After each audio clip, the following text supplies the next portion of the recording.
बालाघाट जिले में स्वास्थ्य एवं परिवार कल्याण विभाग में जिला स्वास्थ्य अधिकारी डॉक्टर परेश उपलव पर बड़ा आरोप लगा है। संयुक्त क्रांति पार्टी के राष्ट्रीय अध्यक्ष एवं लांजी किरनापुर क्षेत्र के पूर्व विधायक किशोर समृद्धि ने कलेक्टर बालाघाट से शिकायत की है कि डॉक्टर परेश उपलव ने सिंडिकेट बनाकर सीएचओ एवं एनएम नर्स के स्थानांतरण में 5 करोड़ रुपए की अवैध वसूली की है। श्री समृद्धि ने अपनी शिकायत में बताया कि मध्य प्रदेश शासन सामान्य प्रशासन विभाग के निर्देश पर मध्य प्रदेश शासन स्वास्थ्य एवं परिवार कल्याण विभाग द्वारा विभागीय मंत्री पर जिले के प्रभारी मंत्री की अनुशंसा पर जिले में स्थानांतरण का अधिकार मुख्य चिकित्सा अधिकारी बालाघाट को दिया गया था, लेकिन बिना विभागीय मंत्री की अनुशंसा के स्थान पर बालाघाट जिले के भारतीय जनता पार्टी के जिलाध्यक्ष रामकिशोर कावरे की अनुशंसा पर परेश उपलब्ध जिला चिकित्सा अधिकारी बालाघाट द्वारा 5-5 लाख रुपये सीएचओ से तथा एनएस नर्स से 2 से 2.5 लाख रुपये लेकर स्थानांतरित किए गए, जो गंभीर जांच का विषय है। इस मामले की गंभीरता को देखते हुए श्री समृद्धि ने मांग की है कि मध्य प्रदेश शासन को इस मामले में हस्तक्षेप करना चाहिए और जांच करवानी चाहिए। उन्होंने कहा कि यदि इस मामले में कार्रवाई नहीं की जाती तो स्वास्थ्य विभाग में बड़ा भ्रष्टाचार को बढ़ावा देगा। श्री समृद्धि ने आरोप लगाया कि भाजपा जिलाध्यक्ष रामकिशोर कावरे की अनुशंसा पर ही स्थानांतरण किए गए हैं। उन्होंने मांग की है कि इस मामले में विशेष जांच दल गठित करवाकर जांच करवाई जाए। श्री समृद्धि ने कहा कि भाजपा जिलाध्यक्ष वर्तमान में किसी भी संवैधानिक पद पर नहीं है, वह सिर्फ भाजपा के जिलाध्यक्ष है, परंतु केंद्र और प्रदेश में भाजपा की सरकार होने पर जमकर फायदा उठा रहे हैं। भाजपा जिलाध्यक्ष ने पूरे विभागों में जो स्थानांतरण करने के नाम पर धन उगाही का कार्य प्रारंभ किया है, वह पूरा जिला जानता है। हाँ बोल। ये बोल रही थी खैलांजी ब्लॉक से बोल रहे हो? हाँ खैलाजी ब्लॉक से बोल रहे हो। हाँ, तो ये बोल रही थी कि आपके ब्लॉक से क्या मतलब कि पीबीआई नाम से 5-5 6 हजार रुपए का रिश्वत लिया गया है क्या? हाँ 6-6 हजार रुपए रिकवरी के नाम से लिए उन लोगों ने। मतलब कौन आया था पैसे लेने के लिए? राजाराम सर आए थे और जो राजाराम सर आए थे उनके साथ और एक कोई आए थे, तो उन्हें बोले कि रिकवरी भरना पड़ेगा तुमको 6-6 हजार रुपए, और क्या बोलते तुम्हारा जो रुका हुआ पीबीआई है वो मिल जाएगा तुमको बाद में, हम लोग अलग से डलवा देंगे 8 दिन। खैलांजी ब्लॉक के सीएचओ की? हाँ सिर्फ सीएचओ की मीटिंग थी पीबीआई के लिए बस। हाँ, और पीबीआई मिला कि नहीं अभी? अभी तक पीबीआई नहीं मिला है, 11-12 महीने हो गए। तो आप लोग सब लोग ने मतलब कि पीबीआई दे दिए, वो रिकवरी दे दी 6-6 हजार रुपए? रिकवरी तो कब से ले लिए, 2 महीने हो गए, जुलाई में ही ले लिए। हाँ, ठीक है। यही बालाघाट से। किसे? तो राजाराम से नहीं, तो कोई है मनीष भैया लांजी के छे। अरे वो मनीष वो। हाँ। पैसे भी लिया था क्या? आओ ना। कितने? दे। क्या है, तू भी पगली है बे। 1.5 लाख रुपए देने की तेरे को क्या जरूरत है कि?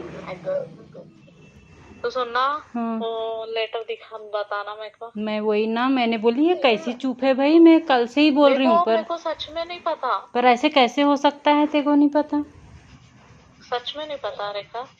तेरे को फिर मैंने बैड न्यूज बेकार रख दी रे, कम से कम 2 दिन और अच्छी रहती। नहीं ना, तो क्या बोलते हैं, पता तो चला। मैं देखती हूँ, मंगाती हूँ सोनी से, तेरे को भेजती हूँ। बाकी मेरे को उसने कल ही बताई, बोले हम लोग का तो सिर्फ स्टे आया है अभी, पर उसका डायरेक्ट मतलब तुम्हारा कुछ हो ही नहीं सकता। अब तेरे को की बात करना, अब मैं क्या करूँगी बोलना। 1.5 लाख रुपए तो ले लिए, तो पैसे वापस करेंगे वो? अब बात करती हूँ, पहले मेरे को लेटर तो दे। लेटर नहीं, तू बिना, अब मैं लेटर तेरे को भेज दूंगी, लेकिन तू बोल उसको कि तुमने मेरा करा दिए हो और अब ऐसा ऐसा हो गया है, अब मैं क्या करूँ। मैं वापस वहाँ पूरा सामान सुमान तो तूने ला ली होगी वैसे भी। अरे पूरा सेट भी कर लिया। तो ये तूने मनीष से कैसे बात कर ली तो लांजी के एमपीडब्ल्यू से? एमपीडब्ल्यू? हाँ सोनी के यहाँ का तो है ना। अच्छा, वो जो बालाघाट से भी क्या बोलते, तो इसमें मेरे को तो लग रहा था मनीष पांडे। हाँ बे, वो है क्या? हाँ ऐसा है क्या? वही तो है ना। तो इसमें राजाराम लोग का कोई हाथ नहीं है, सब लोग का। हाँ, ये बोल रही थी कि आपके यहाँ पर मतलब कि जो पीबीआई का जो रिश्वत लिया गया है क्या? रिश्वत, हाँ हमारे यहाँ मतलब राजाराम सर का कॉल आया था और बिरसा सीएचओ की सबकी अलग से एक मीटिंग हुई थी, जिसमें ऐसा बोले कि 5-5 हजार सभी सीएचओ को देना है। इवन जो मैटरनिटी लीव पे थे उनने भी दिए हैं 5 हजार। इस बात का 5-5 हजार रुपए? ये हमसे बोले कि पीबीआई का है करके ऐसा बोल रहे थे वो। हाँ, तो सारे सीएचओ से लिए हैं क्या? हाँ सभी सीएचओ से लिए हैं और जो मैटरनिटी पे थे उनसे भी लिए हैं। तो आप लोग मैटरनिटी पे थे तो आप लोग का मतलब कि अपने डॉक्यूमेंट्स आपके वेरीफाई किया था क्या राजाराम ने? मैटरनिटी पे थे तो हम काहे के डॉक्यूमेंट नहीं, छुट्टी पे थे तो हम कहाँ। तो आपके बिरसा ब्लॉक में कितने सीएचओ हैं? बिरसा ब्लॉक में कम से कम 34 तो हाँ, प्लस माइनस हो सकते हैं, पर 34 तो है। हाँ, ठीक है। पाथरी तो उधर ही रहेगा, समझे?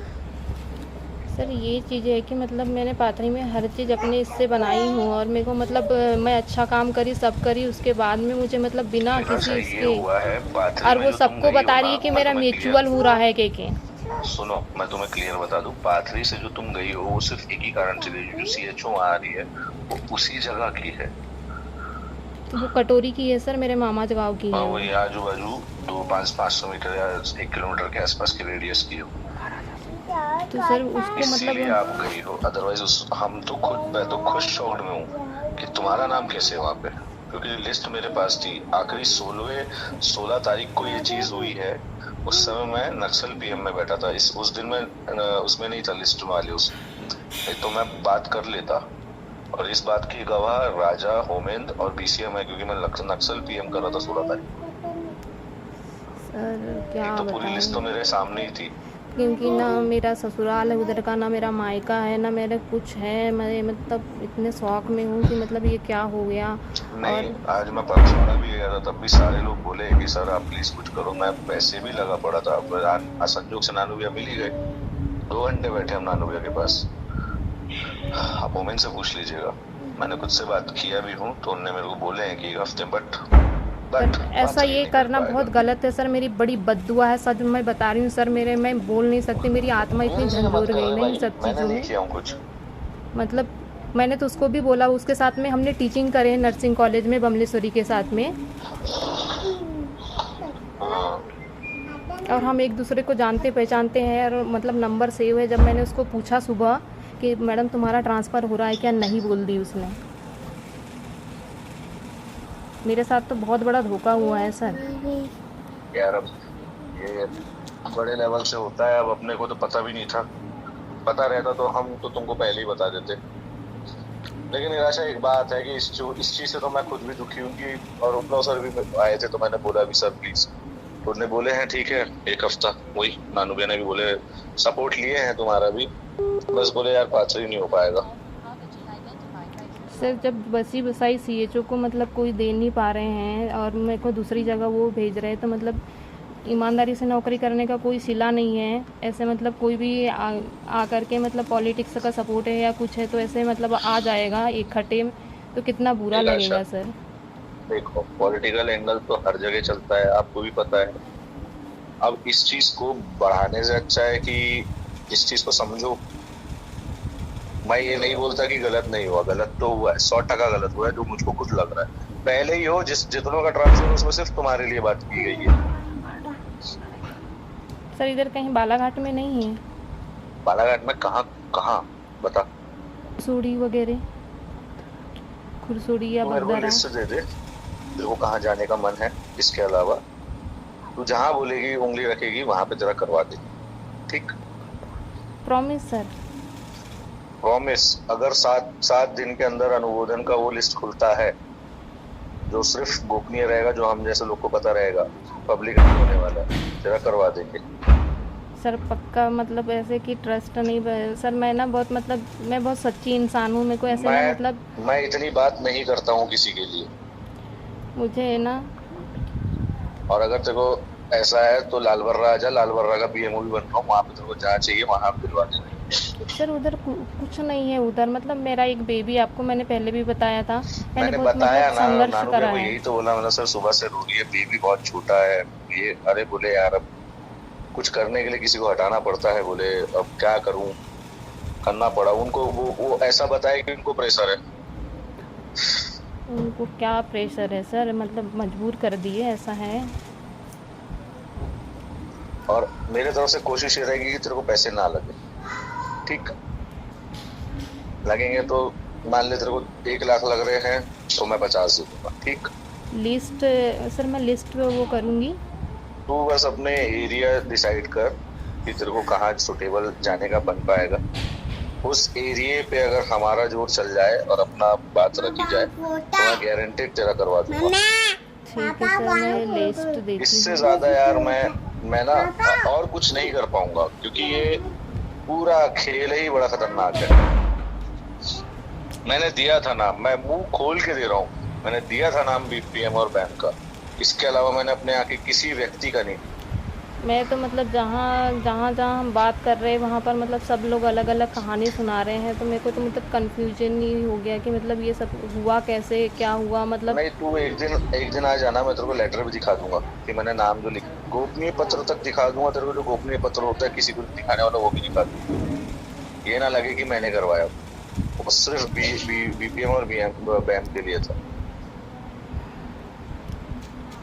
सर ऐसा नहीं होना चाहिए सर, ये तो मुझे मतलब नहीं होना चाहिए, इसलिए पूरे ब्लॉक भर में पहली व्यक्ति हूँ जिससे सिर्फ बात कर रहा हूँ जो ट्रांसफर गलत पर, किसी से और बात नहीं कर रहा। मतलब आगे बाहर में जाए बात। तुम अच्छा काम करती थी, तुमसे हमको कोई एक तुम डेविड की वाइफ हो, दूसरा हमको तुमसे कोई प्रॉब्लम नहीं थी, और हम तो इतना खुश मिजाज और तुमको खुश रखते, तुम भी खुश रखते थे। हमको क्या दिक्कत होगी तुमसे सर? यार? वही तो मतलब आप आए तो मतलब हमको भी बड़ा अच्छा लगा, और मतलब आपका ट्रांसफ़र का चल रहा था तो हम भी बड़े दुखी हो गए थे। मैं भी छिंदवाड़ा फ़ोन लगाई अपने फ्रेंड लोगों को, कैसा क्या है कि साले नहीं बताई भी होगी आपको, और मतलब वो हमने पता चला कि नहीं आएंगी ऐसा कह के। तो हम लोग मतलब आपका सुना तो बड़ा दुख हुआ था, मतलब आपके साथ काम करने का पूरा मन था। अब बताओ ऐसे मेरे साथ ही हो गया। बुरा तो मेरे को खुद लगा यार, क्योंकि मैं मतलब मेरा चल बेबी को तू एक काम कर, तू बस लिस्ट बना, तेरे को आसपास कहाँ चाहिए रहेगा वो मेरे को बता। मेरी पूरी कोशिश रहेगी कि तेरा, मैं यहाँ से अगर नहीं करते कोई तो मैं तेरा डिप्टी सीएम के ऑफिस से करवाने की कोशिश करूँ। ठीक है सर, लिस्ट ठीक है, देती हूँ। हम लोग का इतना तो जैक होगा नहीं कि शुक्ल सर के पास तक के चले जाओ। मैं कोशिश तो करूंगा सर यार, पाथरी तेरे नहीं लिए मिलेगा करूंगा सर? पक्का। हेलो, हाँ, पाथरी के लिए पूरी तरह से ना है सर। तू अब मतलब आप ये सोच लो कि पाथरी के लिए मैं इसलिए तुम्हें मना कर रहा हूँ क्योंकि मैं भी किसी चीजों में बंधा हुआ हूँ यार। अब मैं भी यहाँ पे बैठा हूँ, बालाघाट पॉलिटिक्स है, आप समझो उस बात को, खुद से समझ जाओ कि जब मैं बता दिया इन्वॉल्वमेंट नानू भी आता है, आप कुछ ही कर लो। आप या तो फिर यही है कि नानू भी से बैर लूं और अपनी एसटीसी करवाऊं, तो अपनी नहीं करवा सकता लेकिन आपको कहीं और अच्छा सेटल कर सकता हूँ। ठीक है ऐसा सर। आप समझ रहे हो? हाँ, तो आप बस लिस्ट बनाओ कि आपको आसपास कौन सी जगह सूटेबल लगती है, कोई भी ब्लॉक हो जहाँ पे भी बोलोगे। ठीक। ये हट्टा में कोई आती है क्या समुद्र एक्सप्रेस में? सिर्फ पीएससी है? पीएससी है सर वो। खोरसोरी है ना कोई? खोड़स्यूनी है सर। खोरसोनी है ना? हाँ हट्टा में। हाँ अब तू लिस्ट बना, जी सर। मैं देखता हूँ। ठीक है? ठीक है सर। ठीक। सर करके दीजिए आप प्लीज़। हाँ, क्या बोले? करके दीजिए सर। अरे मैं क्यों फिर जबरदस्ती फोन लगाऊंगा? मेरे को क्या लेन देना फिर तुमसे? हाँ। मैं क्यों खुद से फोन लगा के बात करूंगा पागल? ठीक है। और इस चीज में याद रखना, किसी भी व्यक्ति का इन्वॉल्वमेंट नहीं है तुम्हारी इस चीज में। इसमें तुम एक कोलेटरल डैमेज हो। कोलेटरल डैमेज मतलब किसी को लाने के लिए किसी को हटाया गया वाला चीज है जी। सिंपल चीज है। ठीक है, ये डैमेज तो कंट्रोल करना ही पड़ेगा अपने को, और हम कर देंगे। जी सर। ठीक है? ठीक है सर। ठीक।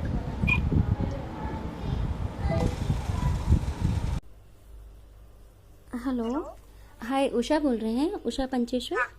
हाँ हाँ, पहचानते हो मुझे? हाँ दीदी, पहचानते ना। अरे यार, मैं ये बोल रही थी, तुम लामता में कब थी? कब से आने? हाँ, मतलब कब से थी लामता में? लामता में थी ना पहले, बालाबाड़ा में। हाँ 3 साल हो गया हमें, 2022 से। अच्छा, सुनो ना यार, तुमने मतलब तुम्हारा 3 बार ट्रांसफर हुआ है यार साल में। मुझे ये बताओ, तुमने किससे जुगाड़ लगा के ट्रांसफर कराया यार? मुझे यहाँ से ट्रांसफर कराना है बाहर। ऐसा क्या? कहाँ करवाना चाहिए? मुझे बालाघाट नहीं चाहिए, मुझे बालाघाट से बाहर, भोपाल कहीं। 3 बार नहीं हुआ थी, 2 ही बार हुआ। एक बार सिवनी जिले से यहाँ करवाए थे, और ये तो ये सर लोग नहीं करे हैं। कौन सर ने? किसने? CMHO संभव नहीं है। नहीं तो तुमने किसको दिया? हेलो, हाँ दीदी, तुमने किसको दिया? मैंने जिससे बात की वो तो बस साला पैसा भी ले लिया 50,000, लेकिन अभी तक कुछ किया नहीं उसने। और अब तो हाँ, कागज आवेदन वगैरह दिए थे दीदी इधर उधर। अब वो तो देना ही पड़ता है सब मंत्री वंत्री इधर उधर से। तो तुमने किसको दिया? डायरेक्टली किसको दिया? मैंने जिसको दिया वो बीजेपी का लीडर था, पता नहीं क्या ऐसा कुछ नाम था उसका, कोई मेशाम सा था। अब पता नहीं सच में वो बीजेपी का था या कोई और था, या झूठ बन के बीजेपी बन के आ गया। क्या नाम ली दीदी? पता नहीं, नाम तो पूरा याद नहीं है यार मेरे को। मेशाम याद था मुझे, बस मेशाम याद है। और वो 50,000 लेके चला गया, फोन भी स्विच ऑफ, कुछ नहीं। अच्छा, तो हाँ, वही मैं पूछी थी कि तुमने किसको दिया? हाँ हमने तो यही कार्यालय में ही दिए थे, क्या बोलते हैं, कावरे जी के ऑफिस में। कावरे जी को दिया? हाँ। अच्छा, और और फिर कितना दिया? और कितना दिया? हाँ, पैसे वैसे तो नहीं दिए हैं। बिना पैसे के कर दिया? हाँ, ऐसे कैसे कर दिया? इतने सारे लोग बैठे हैं बिना पैसे के। सच बोल दे यार, क्या है? सच बोल दी आप। तो कावरे जी को सुन, कावरे जी को अगर हम देंगे तो मेरा कर देंगे क्या? हाँ, बात कर लीजिए आप। नहीं करेगा, क्योंकि मैं करवा चुकी हूँ सब जगह जुगाड़ लगा के। तुझे नहीं पता मैं कहाँ 6 महीनों में मैं कहाँ गई हूँ। मैं हेल्थ मिनिस्टर के कार्यालय तक गई हूँ, पता है? अच्छा, मुझे वहां से भी लौटा दिया गया। तो आपको यानी भोपाल कहाँ करवाना हाँ, है? मुझे भोपाल कराना है यार। भोपाल में कहीं भी दे दे, 30 किलोमीटर के अंदर कोई भी दे दे, मैं चलेगा। इतना तो यार जा सकती हूँ, अप डाउन कर सकती हूँ, हाँ दीदी। हाँ। है ना? अपन इतना तो कर सकते हैं। तो दीदी आप लोग ने वो सर लोग से बात करके देखी ना? तो वो सर कौन लोग से? उपला सर? हाँ? तो उपला सर ही डायरेक्ट कर रहे हैं पाथर, मतलब ऐसे सेंटर्स, मतलब वो बालाघाट कहाँ के, भोपाल कहाँ कर देंगे? हाँ, वो तो नहीं कर पाएंगे, फिर लेकिन ये अभी तो जो इस डिस्ट्रिक्ट टू हाँ। डिस्ट्रिक्ट तो कर सकते, इसी में ही तो कर सकते हैं ना, डिस्ट्रिक्ट में ही कर सकते हैं। डिस्ट्रिक्ट से बाहर वो कहाँ कर पाएंगे? और डिस्ट्रिक्ट का कितना लिया है उस हिसाब से फिर स्टेट का सोचो। डिस्ट्रिक्ट का कितना लिया था? अब दीदी हमको तो लगे नहीं यार, लेकिन बाकी लोग को लगे हैं। हमको तुम्हें तो कैसे लगे। फ्री में अलाउ कर दिया? क्योंकि सब जगह लगा है। हाँ, फ्री। पता नहीं दीदी। अच्छा, हाँ, तुम्हें कैसे फ्री में कर दिया? यही मुझे में समझ में नहीं आ रहा। बाकी 8 लोगों से तो पैसे लिए हैं 2.5 लाख रुपए। हाँ, नहीं लगे तो वही बता रहे, नहीं लगे। तो तुमने किससे जुगाड़ लगाया? हम भी फिर उसी से लगवा दे कि हमारा भी ऐसे कर दे फ्री में। हाँ, आवेदन वगैरह वही दिए थे कार्यालय में ही, बीजेपी अच्छा। कार्यालय में ही। हाँ, और फिर वहीं पे दिए थे मेरे हस्बैंड ने। आवेदन सिर्फ उन्हीं को दिया और किसी को नहीं दिया? नहीं, उन्हीं को दिए बस। और आपके हस्बैंड डॉक्टर गणवीर को जानते हैं क्या? डॉक्टर गणवीर के हॉस्पिटल में काम करते हैं क्या? सरिता कटरे? नहीं नहीं आप उनको नहीं जानती? नहीं, मैं नहीं जानती दीदी, उनको नहीं जानती। तो सिर्फ नानू कावरे जी को दिया और हो गया काम? हाँ। तो हम भी सारे के सारे जाके नानू कावरे जी को देंगे तो काम हो जाएगा? सारे यानी कौन? नानू कावरे के कार्यालय ही तो गए होंगे ना, या घर गए थे? हाँ, यानी कार्यालय में। कार्यालय में दिया होगा ना हमने। तो हम सब जाएंगे तो हो जाएगा क्या, या तुम्हारे हस्बैंड को लेके चले? नहीं नहीं। क्यों? अब आप हमारे हस्बैंड, हम हमने अपना करवाए, आपको कैसे करवा देंगे? क्यों? जब तुम्हारा फ्री में कर दिया तो हमारा भी तो कर सकते हैं ना भाई। अब आप बात करके देख लीजिए क्या बोलते हैं तो। अब उसके और हम- म्यूचुअल का लेटर किसने बनाया? म्यूचुअल का लेटर किसने? म्यूचुअल कंसेंट पे आए हो ना तुम? तो म्यूचुअल दिखा के आए हो ना? म्यूचुअल पे आए हो ना तुम? तो म्यूचुअल दिखा के आए हो। पर हम लोग, मैं यहाँ नहीं चाह रही थी, यानी बालाघाट के नहीं नहीं, आसपास मुझे ये तो- बताओ म्यूचुअल का लेटर किसने बना के दिया? अब ये पता नहीं दीदी, वही क्यों? ऑफिस से या आपने दिया क्या म्यूचुअल करवाने का लेटर? नहीं, मैंने ऐसा म्यूचुअल का ही दे, देखो म्यूचुअल का कैसे दे सकते हैं? हमने सिर्फ आवेदन दिया था, उसमें मैंने वहाँ मैंने 2-4 सेंटर का नाम दी थी, वहीं का ऐसा स्पेशल नहीं बोली थी, हमने वहाँ से कर दिए। अच्छा हाँ। ठीक है, तुम्हारे आवेदन में म्यूचुअल नहीं है ना? नहीं नहीं, म्यूचुअल नहीं है। तो ये फिर इन लोगों का खेल है ना? म्यूचुअल नहीं है। म्यूचुअल चाहता तो फिर मैं आपसे बात करती ना कि दीदी मेरे को म्यूचुअल कराना है, तो आप रेडी हो कि नहीं हो? हाँ, अगर तुम मुझसे बात करती तो मैं तो फिर तुमसे कहती कि भैया तुम मेरा यहाँ से करा दो, तुम यहाँ आ जाओ, मैं तैयार हूँ। अगर म्यूचुअल कराने के लिए तो पहले आप बात करना पड़ता है ना जिसके साथ करवाते हैं उसके साथ। हाँ, लेकिन वही तो मैं पूछी, जब म्यूचुअल का लेटर ही नहीं दिया तो उसने कैसे म्यूचुअल लिखा? CMHO ने कैसे म्यूचुअल लिखा फिर? हमने तो मुझे यानी मैंने स्पेशल वही नहीं दी थी जो मुझे उचित लगा, 2-3 जगह का दी थी पर उन लोग ने वहीं पे करे। जो भी है यार, मैं तो सोच, मेरे को तो वैसे भी यहाँ आने का बिल्कुल मन नहीं है ना, मेरे को यहाँ ज्वाइन करने की बिल्कुल इच्छा नहीं है, सही बताओ। मैं तो चाह रही हूँ यहीं से बिना ट्रांसफ़र हो जाए तो ज़्यादा बेटर है। तो मुझे कहीं ज्वाइन करने की ज़रूरत ही नहीं, सीधा भोपाल ट्रांसफ़र हो जाए बस। अब भोपाल इसलिए यार, और कोई जगह हम जानते नहीं है ना, या फिर ग्वालियर है, बस 2 जगह मैं जानती हूँ। और ग्वालियर में तो क्या यार, ग्वालियर तो बहुत ही वैसा हो जाएगा, मतलब मैं वहाँ है नहीं, फिर हमें दोबारा से सब कुछ स्टैब्लिश करने में बहुत दिक्कत आएगी। भोपाल में तो ये कि हम रहे हैं तो जगह थोड़ी अच्छी है, पहचानते हैं, लोग पहचानते हैं, थोड़े अपने भी है, कॉलेज वहाँ से पढ़ा है, जॉब किया है, तो लोग जानते हैं, मतलब हैं। मगर परेशानी भी आई तो या 2-4 लोग तो आ सकते हैं।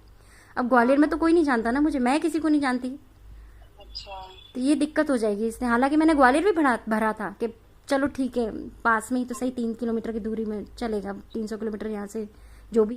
सर, जैसे कि बालाघाट जिले में नर्स और सीएचएमओ के ट्रांसफ़र को लेकर के जो चर्चाएं चल रही है पूरी, क्या मामला है सर पूरा? देखिए, बालाघाट जिले में अभी मनोज पांडे के बाद नया सीएमएचओ आया है, डॉक्टर परेश उपलो। इसका कहना है कि मैंने अपनी पदस्थापना 75 लाख रुपए देकर करवाया, तो मैं 75 लाख की रिकवरी कैसे करूँगा? तो बीच में अभी इसका सरकारी हॉस्पिटल की जो है मेडिकल स्टोर्स और जो दवाओं का स्टोर, उसको भी डीआई ने चेकिंग किया था, उसमें कई दवाएं अमानक पाई गई। दूसरी बात यह है कि इसने तमाम जो ट्रांसफ़र किया सीएमएचओ के, अपना सीएचओ के, एनएम के, एमपीडब्ल्यू के और स्वास्थ्य कर्मचारियों के जो ट्रांसफ़र किया, उसमें कहीं पे भी इसने प्रभारी मंत्री से अनुमोदन नहीं लिया। राज्य शासन की पॉलिसी की प्रभारी मंत्री अगर अनुमोदन करता है तो फिर उनको आप ट्रांसफ़र करो। जिले में सीएमएचओ को पावर होता है, कलेक्टर का भी उसमें अनुमोदन जरूरी होता है। तो बिना कलेक्टर के, बिना प्रभारी मंत्री के इसने 2 लाख, 2.5 लाख, 5 लाख ऐसा लेकर ट्रांसफ़र किया। और नर्सों में बड़ा हल्ला है, नर्स गरीब होती है, सीएचओ जितने हैं वो सब गरीब होते हैं, एमपीडब्ल्यू गरीब होते हैं, चपरासी गरीब होते हैं। तो इनने एक सिंडिकेट बनाया, कोई राजाराम चक्रवर्ती है लांजी में, मनीष पांडे जो एमपीडब्ल्यू है, 18 साल से अपने गृह ग्राम में पदस्थ है, एमपीडब्ल्यू की जो ट्रांसफ़र पॉलिसी है उसके ऊपर कहीं कोई असर नहीं है। तो ऐसा एक सिंडिकेट बना के परेश उपलो ने काफ़ी पैसा लिया लोगों से। और बड़े मज़े की बात यह है कि भारतीय जनता पार्टी का जो जिला अध्यक्ष है उसकी अनुशंसा पर ट्रांसफ़र किया। अब टेक्निकल बात है कि भारतीय जनता पार्टी का जिलाध्यक्ष एक संगठन का है, सरकार में सांसद का भी अगर रिकमेंड होता तब भी समझ में आता, लेकिन उसमें तो सीधा पॉलिसी में लिखा हुआ है कि राज्य मंत्री जो प्रभारी मंत्री उसके बिना उसके आप करेंगे नहीं। तो भारतीय जनता पार्टी के जिला अध्यक्ष के रिकमेंड में इसने नर्सों के सीएचओ काफ़ी लोगों को ट्रांसफ़र किया और बड़े इसमें लेन देन हुआ है। और नर्सों ने भी आरडीओ में बोला है कि जो भारतीय जनता पार्टी का जिला अध्यक्ष यहाँ भी हमने आवेदन दिया, और मतलब जो बातें आई है तो इससे सरकार को इस पूरे मामले की जांच कराना चाहिए, क्योंकि भारतीय जनता पार्टी की सरकार और भारतीय जनता पार्टी का अगर जिला अध्यक्ष इस पूरे मामले में इन्वॉल्व है तो ये अच्छी बात नहीं है। तो इस पूरे मामले का हम चाहते हैं कि पूरा खुलासा हो और परेश उपलो जिसका जाति प्रमाण पत्र भी फर्जी है, उसकी प्रतिस्थापना भी टोटल गलत है, तो उसके खिलाफ भी सरकार को जांच करानी चाहिए और इस पूरे मामले में एक कमेटी बैठना चाहिए, एक स्पेशल कमेटी। कलेक्टर साहब को नाम पे मैंने एक आवेदन भी भेजा हूँ, उसमें जो नर्सों के ट्रांसफ़र को लेकर। दूसरा और बड़ी बात यह है कि जिस नर्स का एक सीएचओ है सोनी लिलारे, उसका पति सीआरपीएफ में है। अब सीआरपीएफ में जिसका पति हो उसकी आपने प्रतिस्थापना कहाँ कर दी? घुमर, नक्सल प्रभावित क्षेत्र, दक्षिण बलिया। कल अगर नक्सलियों को पता लगे और उस महिला की हत्या हो जाए तो जिम्मेदार कौन रहेगा? आपको सोचना चाहिए कि वो पुलिस है, सीआरपीएफ है, ऐसे पदों पर रहने वाले लोगों का, परिवारजनों का नक्सली क्षेत्र में प्रतिस्थापना नहीं करनी चाहिए। और कहीं कर लेते, आपको बहुत गुस्सा था तो मैं के बार कर देते, तिरोड़ी कर देते, लेकिन घुमर में भेजने का क्या मतलब है? खास तौर पर उसको टारगेट किया। तो इस मामले की भी जांच होना चाहिए। जो एसपी है उसको इसमें अपना हस्तक्षेप करना चाहिए, क्योंकि जिले में सुरक्षा की जिम्मेदारी एसपी की होती है। तो ये अत्यधिक गंभीर मामला है और इसकी जांच होना चाहिए और कलेक्टर को इस पूरे मामले में एक एसआईटी, एक इंक्वायरी टीम गठित करना चाहिए और इसमें न्यायाधीश लेवल एक न्यायाधीश होना चाहिए इस पूरे मामले में, जाँच में, टीम में, तब पूरे इस पर बात सामने आएगी। और महिलाओं के जो नर्सों के जो ऑडियो हैं उसमें जिन जिन लोगों के नाम आए उन सबसे बुला के पूछताछ करनी चाहिए, सबके खिलाफ मामला कायम करके, और पूरे जो नर्सों से जो पैसे लिए हैं, CHO से जो पैसे लिए गए हैं, वो पैसे सार्वजनिक रूप से वापस करवाना चाहिए। सर ये नर्स जो नाम ले रहे हैं, एक मनीष पांडे और एक वो राजाराम जो है, ये है कौन? ये राजाराम चक्रवर्ती परेश उपलव के साइड में रहता है, सारा लेन देन वही करता है, जो संविदा कर्मचारी है। मनीष पांडे MPW है, इसकी काफ़ी शिकायतें हैं, लांजी प्रॉपर का रहने वाला है, छोटा है हम लोगों के साथ भी रहा, मेरा भी एक बार OPA रहा जब मैं विधायक था। लेकिन इस तरह के इन्वॉल्वमेंट में मनीष पांडे का बार बार नाम आना अच्छा नहीं है। तो अगर इस मामले की कलेक्टर लोकायुक्त को जांच करता है तो समझ में आ जाएगा कि कौन कितना है इसमें। तो या तो पूरे मामले को कलेक्टर को रिकमेंड करना चाहिए STF को, क्योंकि STF ने अभी ग्वालियर में कार्रवाई की थी फर्जी जाति प्रमाण पत्र पे। तो अगर फर्जी जाति प्रमाण पत्र से भी जांच चालू हो जाएगी तो परेश उपलव जेल चले जाएगा। और बीच में आ सकती है कि ऐसे कितने नर्स और CHO है? अभी आपके पास में कुछ लोगों की भी शिकायत आई है। देखिए, पूरे मैटर पे पूरे मध्य प्रदेश में अगर आप जांच कराओ तो स्वास्थ्य मंत्री कौन है इस समय? राजेंद्र शुक्ला है। राजेंद्र शुक्ला कैबिनेट में मैं संपत्ति आग के खिलाफ मामला उठाया था जल जीवन मिशन में, तो बोला था किशोर समिति उसकी क्या विश्वसनीयता है, तो तुम्हारी कौन सी विश्वसनीयता है? मैंने अभी फिर उसका राजेंद्र शुक्ला का जो जबलपुर का एक बड़ा ज्वेलर्स है सौंदर्या, उसके रिलेशन एक ब्रिज कॉरपोरेशन में एक है नरेंद्र शर्मा, उससे उसके रिलेशन, वो कितनी ज़मीनें खरीद सब मैंने भेजा हूँ गवर्नमेंट प्रधानमंत्री भेजा हूँ। तो इसमें अगर ये बात बढ़ेगी तो पूरे प्रदेश पे जाएगी और बड़ा मामला है, और उसमें बहुत करोड़ों का लेन देन सामने आएगा, और इसमें ये बालाघाट से नहीं रुकेगा, पूरे प्रदेश में जाएगा, और हो सकता है स्वास्थ्य मंत्री को इस पूरे मामले में इस्तीफा देना पड़े राजेंद्र शुक्ला। सरकार के यहाँ पे विधायक भी है और जिला अध्यक्ष भी है, और इन्हीं के संरक्षण में इतने बड़े बड़े कार्य हो रहे हैं, तो क्या सरकार को इसकी जानकारी नहीं है? देखिए, बड़ा ये रिश्वत के जो मामले होते हैं बड़े गोपनीय होते हैं। एक दो तरह से हाथ मिलाए जाते हैं, टेबल से ऊपर खड़े होके और एक टेबल से नीचे।